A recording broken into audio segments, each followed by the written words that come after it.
There's a segment in every video game where things suddenly are different and will be different for the rest of the game.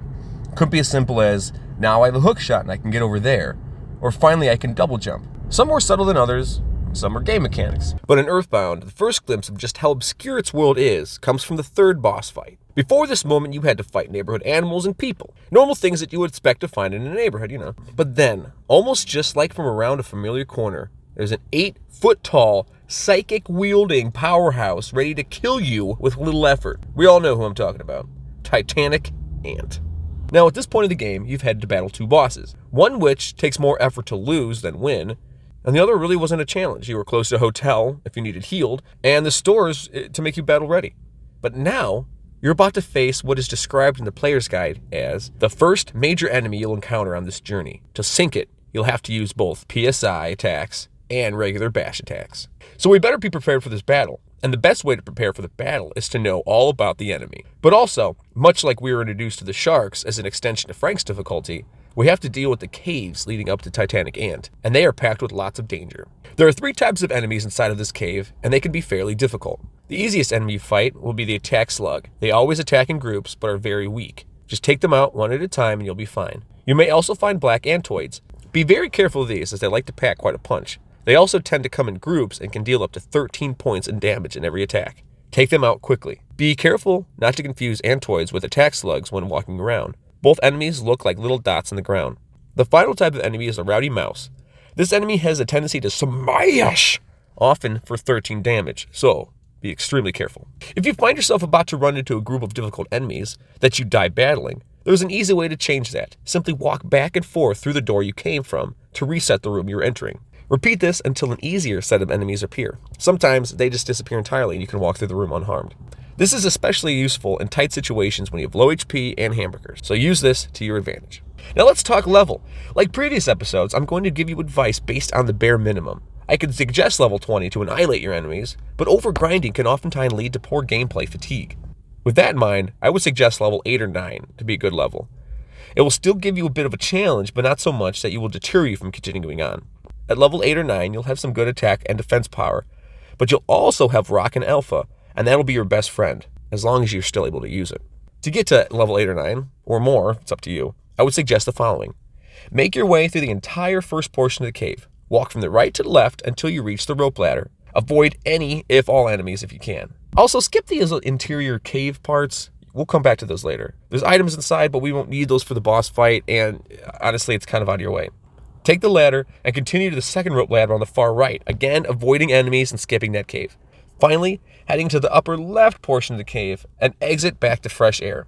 If you have made it to this point without dying, you are going to beat Titanic Ant. No problem. And this, listen very closely, this is the first of 3 places in the entire game where you need to grind. Yes, I didn't mess that up. There are 3 places in the entire game that you need to grind. No more, no less. Here is the strategy to grind spot number 1. You see, on this little patch of grass, there's guaranteed to be a magic butterfly. Up until this part of the game, you've stumbled upon them randomly, but you've never been in a spot that guarantees that you'll see one, so take it to your advantage. The magic butterfly flying around the outside area of Giant Step will restore 20 psychic points to Ness when he touches it. Since it's guaranteed to spawn in this location, entering the cave and exiting back outside, you'll always find one that reappears. Make use of Ness's heal power, and then restoring his psychic points with his butterfly outside, returning inside, finding enemies, back outside, refill his psychic points, and continue. Repeat this trick while battling enemies inside the cave on your side until you're happy with the level to bring down the damn ant. This has been the end strategy to grind spot number 1. Once you've reached the level you're happy with, you're ready to grab that hamburger in the present, you haven't yet, and continue along the path, climbing 2 more ropes until you encounter your first sanctuary boss, Titanic Ant. Titanic Ant, known as Giant Ant in Japan, is a guardian of your first sanctuary location, the Giant Step. It resembles a black antoid and was probably altered by the power of the Giant Step, and is accompanied in battle by 2 black antoids. He stands, to what I imagine, 8 feet tall, beaming antennas and razor-sharp claws. He sports a whopping 235 hit points, and plenty of psychic points to deal his specials, which is Shield Alpha and Defense Down Alpha. He has no vulnerability to fire freeze, but this is most likely because it's impossible to have Paula at this point, so incidentally, you can't use those attacks. It is not unlikely for the Titanic ant to get a smash with its more powerful attack, and can destroy nests with one hit. HP scrolling and hamburgers are your friend in this fight. Immediately start off this battle with Rock and Alpha until you no longer have psychic points. Titanic ant will use PSI Magnet to steal your psychic points, so you want to use that ability as much as possible. At this point, 2 black Antoids accompanying the boss will be destroyed, most likely. Now just keep bashing Titanic Ant and restoring your HP with hamburgers until he is destroyed. Make sure your hit points don't drop below 50 or his biting attack will kill you. After defeating Titanic Ant, you can exit the cave to find your first sanctuary location. The melody will play and your soundstone will record it automatically. What a sweet, sweet victory. You must now head back to Onett, but it might be a good idea to stop and train some more.